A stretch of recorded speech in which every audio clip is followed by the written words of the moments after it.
آیت نمبر 42۔ نحمدہ و نصلی علی رسولہ الکریم، اما بعد، اعوذ باللہ من الشیطان الرجیم، بسم اللہ الرحمن الرحیم۔ اذ قال لأبیہ یا ابت لم تعبد ما لا يسمع ولا يبصر ولا یغنی عنک شیئا۔ صدق اللہ العظیم۔ حضرت ابراہیم علیہ السلام جد الانبیاء ہیں۔ اللہ تعالیٰ نے ایسے گھر میں پیدا کیا، ان کا باپ تھا، اس کا نام تھا آزر۔ بعضوں نے کہا کہ طارق بھی نام تھا، آزر بھی اسی کا نام تھا، لقب جدا تھا۔ تو اس زمانے میں دو قسم کے بت ہوا کرتے تھے، ایک کو صنم کہتے ہیں، ایک کو وثن کہتے ہیں۔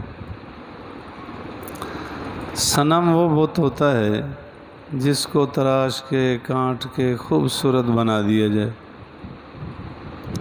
وہ پتھر کو تراش کے بہترین ایک شکل بناتے تھے، تو یہ صنم کہلاتا تھا۔ جس کو بغیر تراشے بغیر بنائے بس یوں پتھر رکھا اور اسی پونجا شروع کر دی، اس کو وثن کہتے تھے۔ تو ابراہیم علیہ السلام کا والد آزر یہ کہہ سکتے ہیں کہ مذہبی امور تھا، بت بنا بنا کے اس طرح کی جتنا بت پرستوں کی جگہ تھی، جتنا ان کے یہ عبادت خانے تھے، ان کا یہ سربراہ تھا، بت بناتا بھی تھا، نگرانی بھی کرتا تھا۔ ابراہیم علیہ السلام کو اللہ نے اس گھر میں پیدا کر دیا۔ اللہ خالق ہے، مالک ہے، اس کو سارے اختیارات، وہ جیسے چاہے جس طرح چاہے۔ دیکھیں، باپ کافر ہے، بیٹا اللہ نے نبی بنا دیا۔ نوح علیہ السلام نبی ہیں، اللہ نے بیٹے کو کافر بنا دیے۔ تو کیا خیال ہے، نوح علیہ السلام نے اپنے بیٹے پہ محنت نہیں کی ہوگی؟ ابراہیم علیہ السلام نے اپنے باپ پر محنت نہیں کی؟ کیا حضور اقدس صلی اللہ علیہ وسلم نے اپنے چچا ابو طالب پر محنت نہیں کی؟ اس کے باوجود اللہ نے جو ان کو بنایا، بن گئے، تب کیا کہا جائے گا؟ انبیاء کا قصور ہے۔ ہمارا معاشرہ ویسے کافی گر گیا ہے، کسی کا بیٹا بگڑ گیا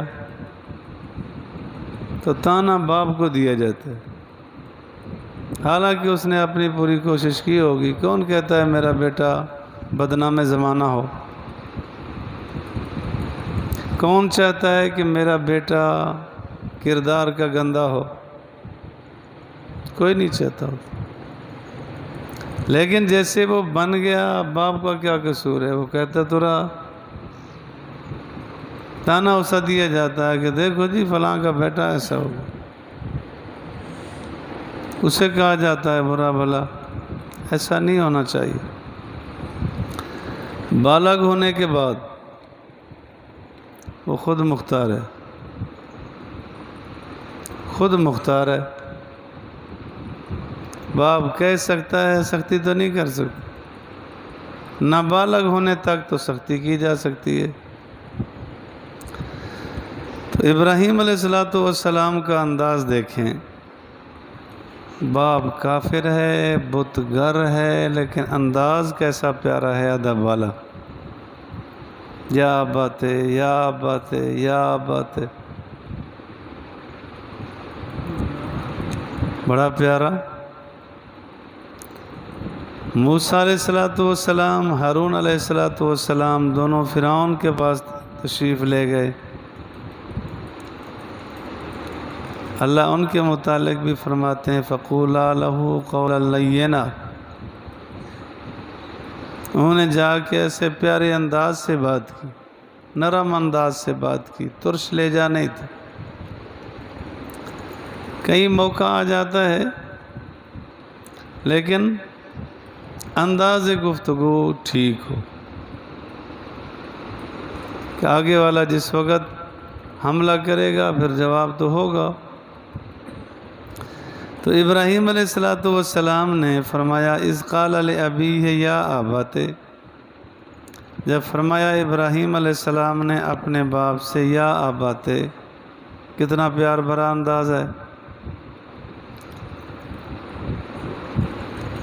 حضرت لقمان علیہ السلام اپنے بیٹے کو سمجھا رہے ہیں تو فرمایا یا بنی لا تشرک، بیٹا شرک نہ کر۔ یہ ایسا لہجہ ہے، ایسا انداز ہے کہ بار بار اگر کہا جائے تو آگے والا نرم ہو ہی جائے گا۔ آپ نے تجربہ کیا ہوگا کہ ماں نے تھپڑ مارا بیٹے کو، وہ زمین پر جا گرا، وہ رو رہا ہوتا ہے اور بار بار کہتا ہے امی امی امی۔ چند مرتبہ سننے کے بعد ماں نہیں رہ سکتی، فوراً پکڑتی ہے لیتی۔ جس وقت مسلمان بار بار کہے گا یا رب یا رب یا رب، تو اللہ تو ارحم الراحمین ہے، ضرور اللہ کی شفقت غالب آئے گی۔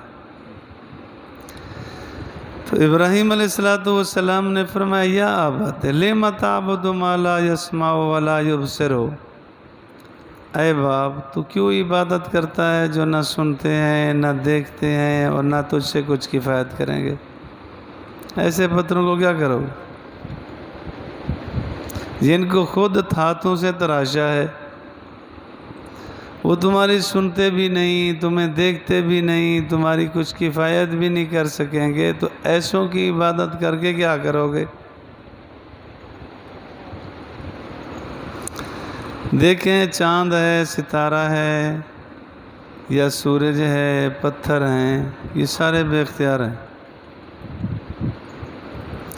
کبھی ایسا نہیں ہوتا کہ ایک لمحہ سورج لیٹ ہو گیا ہو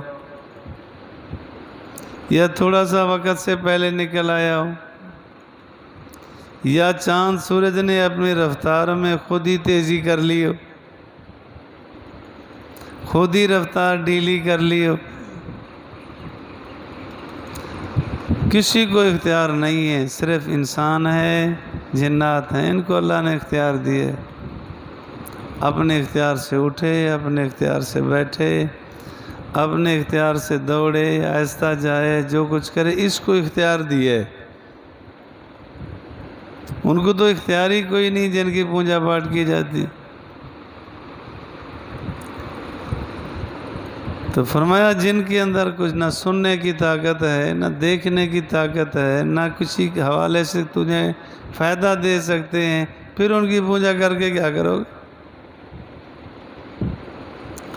یا ابت انی قد جاءنی من العلم، اے باپ بے شک مجھے اللہ نے علم عطا کیا ہے، ما لم یاتے تیرے پاس نہیں ہے، فاتبعنی میری اتباع کر۔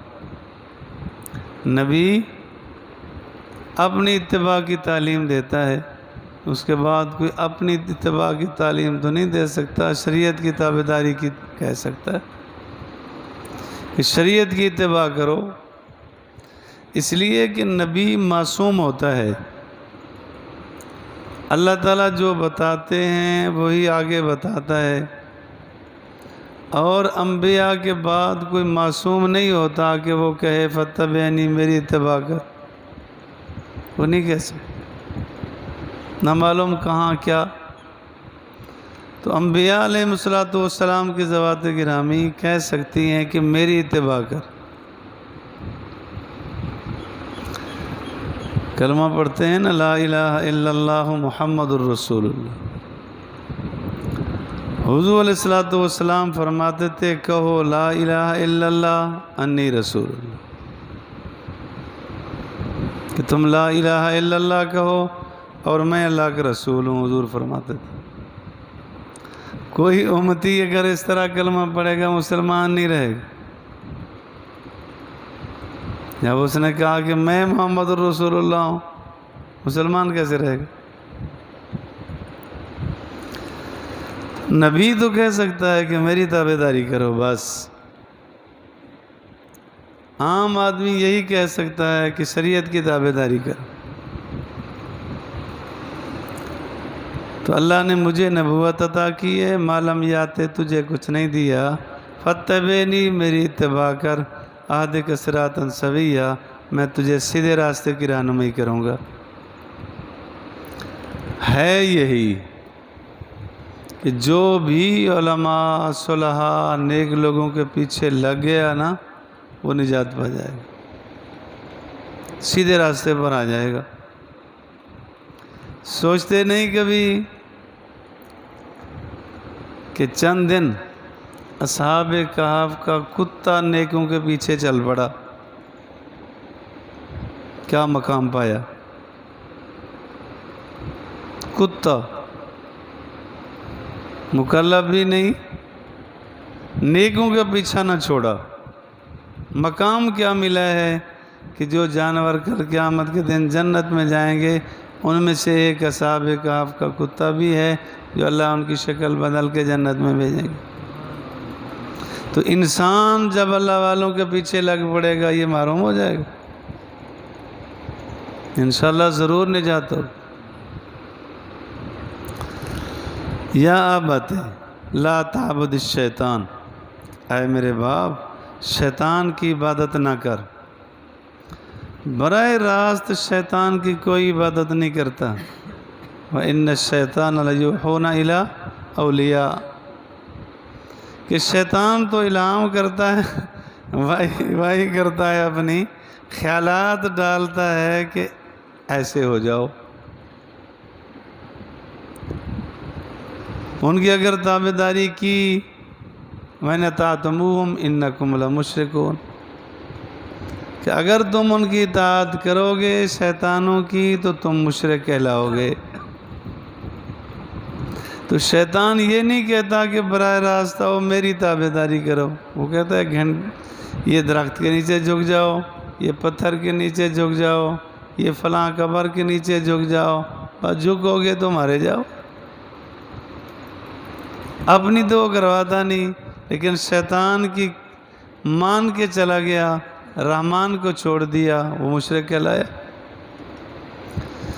یا ابت لا تعبد الشیطان، شیطان کی عبادت نہ کر، ان الشیطان کان للرحمن عصیا، بے شک شیطان رحمان کا نافرمان ہے، اللہ کا نافرمان ہے۔